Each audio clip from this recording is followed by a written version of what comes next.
আসসালামু আলাইকুম দর্শক, কেমন আছেন সবাই? চলে এসেছি আমার পরবর্তী ভিডিও নিয়ে আপনাদের সামনে।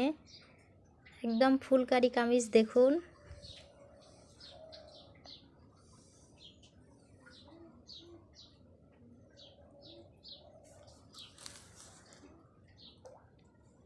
কামিজটার ডিজাইনটা করাটা দেখুন আপনারা একবার।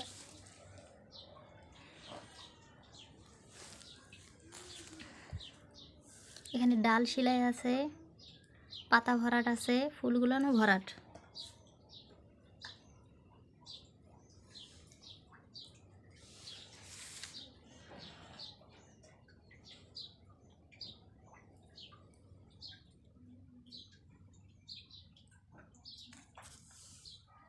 তো দর্শক, কেমন লাগলো আমার কামিজটা অবশ্যই আমাকে কমেন্ট করে জানাবেন। ভিডিওটা যদি ভালো লাগে লাইক করবেন, শেয়ার করবেন, সাবস্ক্রাইব করবেন। তাহলে চলুন এই ফুলকারি কামিজটা কিভাবে বানাতে হয় আপনাদের আমি শিখিয়ে দিই।